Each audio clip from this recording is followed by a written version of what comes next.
Donc, quand on dit prophétiquement que tout chrétien doit servir Dieu, dans l'exercice sacerdotal, les chrétiens doivent servir Dieu. C'est-à-dire, dans le temple de Dieu, pendant que l'œuvre de Dieu est en marche, tout chrétien doit trouver en train de servir Dieu. Jésus a donné la parabole du maître qui a laissé les talents à ses ouvriers. Il allait en voyage. Il a dit que s'il revenait, il ne peut pas se renouveler en train de travailler, ça ne sera pas bon pour moi. Donc Jésus est monté au ciel. Il doit nous retrouver d'un moment à l'autre. Il doit être toujours en train de servir Dieu. Comme chez toi.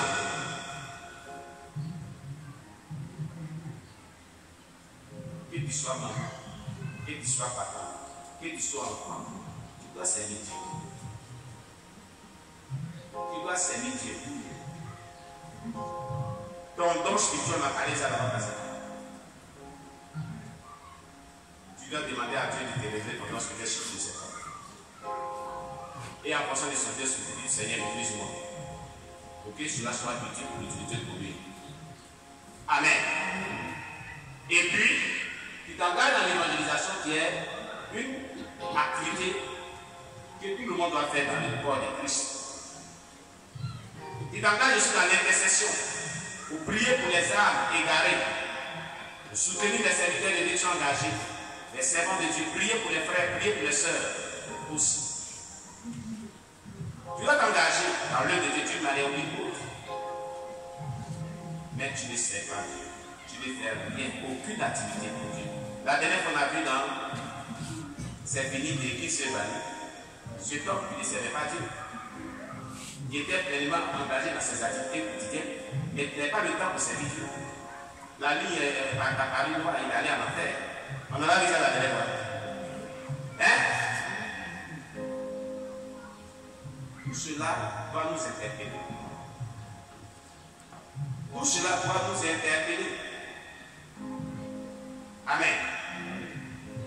Donc, dans l'exercice sacerdotal, les chrétiens doivent servir Dieu en offrant à Dieu des offrandes spirituelles. Amen. Hébreux 13, verset 15. Hébreux 13, verset 16. Amen. Dis-nous Hébreux chapitre 13, verset 15 à 16.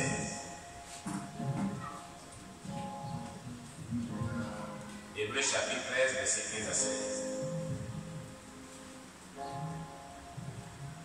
Alléluia. Il est très important. Oui, vas-y. Hébreux chapitre 13, verset 15 à 16. Oui. Par lui, offrons sans cesse à Dieu. Offrons sans cesse à Dieu Un sacrifice de louange. un sacrifice de louange, C'est-à-dire c'est-à-dire le fruit de l'herbe qui confesse son nom. le fruit de l'herbe qui confesse son nom. Alors, à sa part. Chaque jour, il faut que tu confesses le nom de Jésus-Christ. D'une manière ou d'une autre.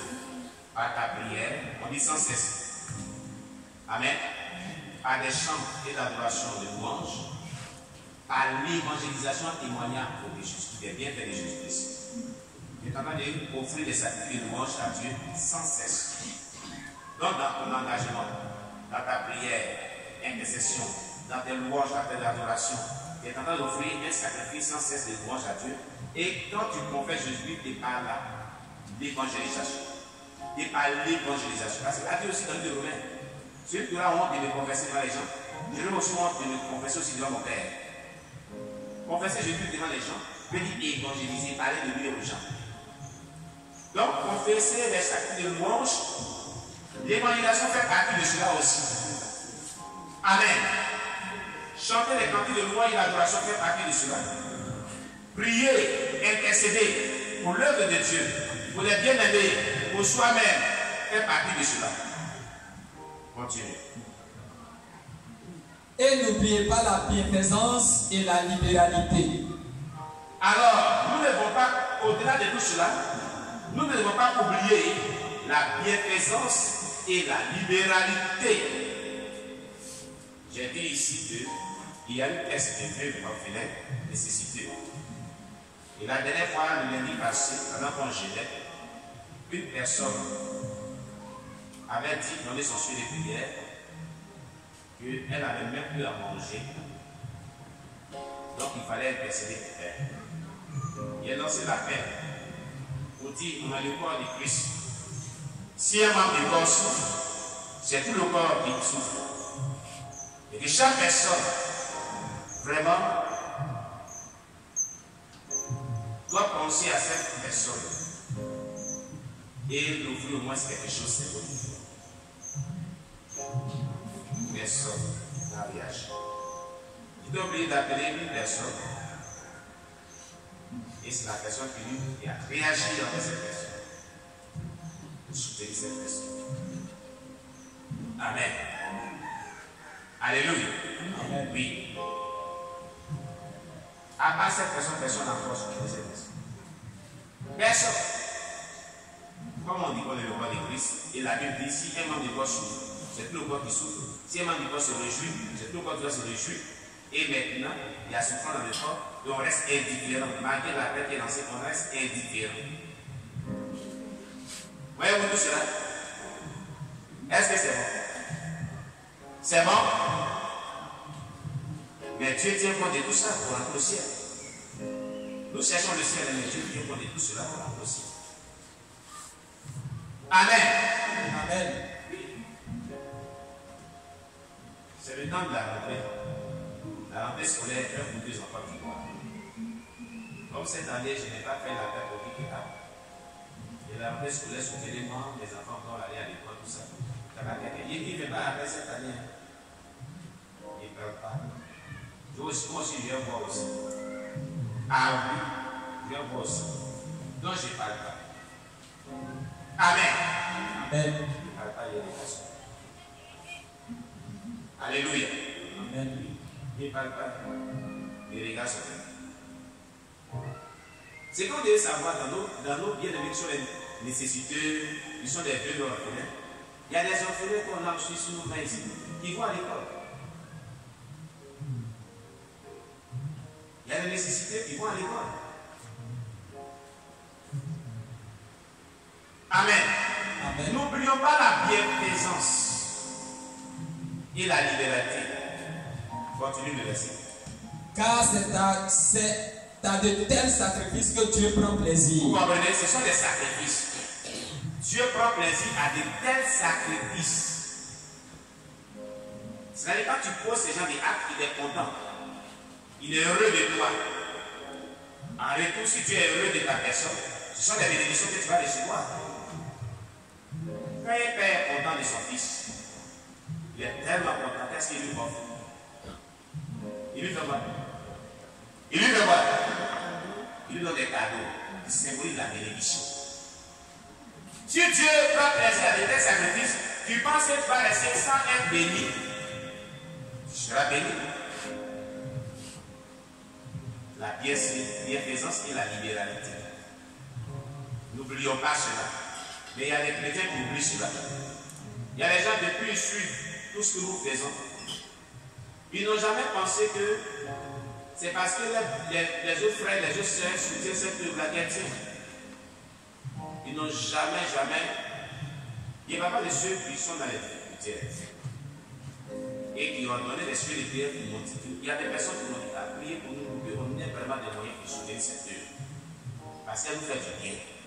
Il y a des personnes comme cela. Ce n'est pas de eux que je parle. Et nous sommes toujours en prière pour elles. Mais il y a des personnes que Dieu a bénies, qui peuvent bien soutenir le Dieu. Et à qui nos activités en semaine font beaucoup de bien. Mais qui n'ont jamais fait un geste pour soutenir cette œuvre. Écoute très bien. Si tu écoutes et que tu reçois mon message, Dieu t'exhorte à te détourner de cette attitude. Amen. Amen. Et à néanmoins penser à son œuvre et à soutenir son œuvre d'une manière ou d'une autre. Si tu n'as jamais posé un acte à l'endroit de l'œuvre, il faut le faire. Amen. Oui, il faut le faire. Il faut soutenir cette œuvre. Si elle te fait du bien, continue à la soutenir. Pour toi tu faisais toujours, tu soutenais cette œuvre-là. Nous prions pour que Dieu te bénisse, que tu continues à la soutenir. Amen. Mais si toi, cette œuvre-là t'est dictée, et jusqu'à après ton frère, tu peux la soutenir, et tu ne la soutiens pas, et tu ne l'as jamais soutenue, il est temps que tu puisses le faire. Amen. Amen. Dieu t'interpelle sur la terre. Gloire à Jésus. Amen. Nous avons le chantier de construction et là. Amen. Amen. Dans la semaine, on va commencer à couper les briques. Les maçons m'ont dit qu'il faut qu'on coupe les briques. Amen. Amen.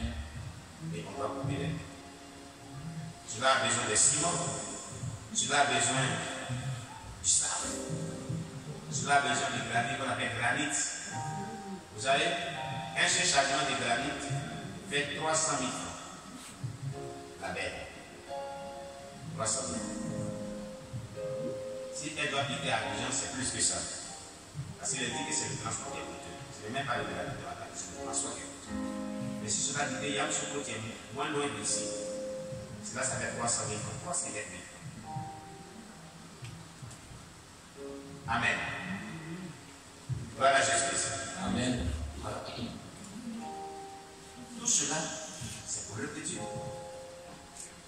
Alléluia. Amen. On attend ce que certaines personnes continuent de soutenir. Les travaux ont commencé progressivement. Amen. Voilà. On a besoin de nos soutiens. Gloire à Jésus. Amen. Nous sommes en train de progressivement planifier. Et nous sommes en train de, comme on est un peu concentré sur cela, mais on va prier qu'on ait un programme. Donc on va d'abord tirer nos documents, puisqu'aujourd'hui Dieu nous a fait grâce. Et je suis en train de tirer les documents. Mais il faut qu'on forme quelqu'un parce que vraiment cette affaire-là est compliquée pour nous donner. Amen. Amen. Voilà. Tu finis de tirer, tu vas faire des réunions, ce n'est pas toujours facile, il y a une seule personne qui va faire ça. Amen. Amen. Puis, bref, c'est très difficile. Dieu nous bénisse. Continue. Donc, n'oublions pas la bienfaisance et la libéralité. C'est à de telles actions que Dieu prend plaisir. Donc, en offrant à Dieu des offrandes spirituelles, c'est tout cela que Dieu appelle des offrandes spirituelles. En aidant ceux qui se trouvent dans le besoin. Ceux qui se trouvent dans le besoin. On sert Dieu. Quand on fait ce genre de choses, on est en train de servir Dieu aussi.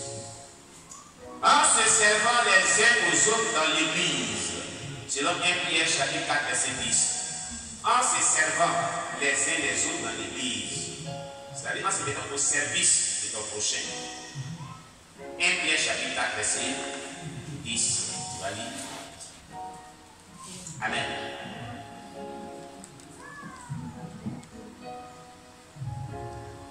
Pierre chapitre 4, le verset 10. Amen.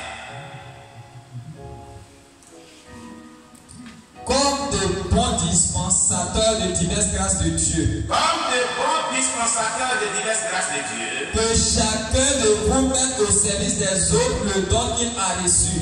Que chacun de vous mette au service des autres le don qu'il a reçu. Vous avez compris? Tu as reçu quel don spirituel? Et depuis quand tu l'as mis au service des autres? Quelqu'un l'écoute très bien. C'est pas ce qui est écrit. Que chaque personne mette au service des autres le don spirituel qu'il a reçu là, pour le mettre au service des autres. Écoute, il y a des gens qui disent, donc si les gens ne savent pas les dons spirituels qu'ils ont eu, comment ils vont le mettre au service des autres? Ils vivent la vie de Dieu comme ça. Allons-y aussi. Allons-y aussi. Je suis chrétien. Moi aussi. Il ne sait même pas quel don spirituel que Dieu lui a donné. Comment va le mettre au service des autres? Qui connaît son don spirituel? Un don seulement, amen. Oui, connaissant.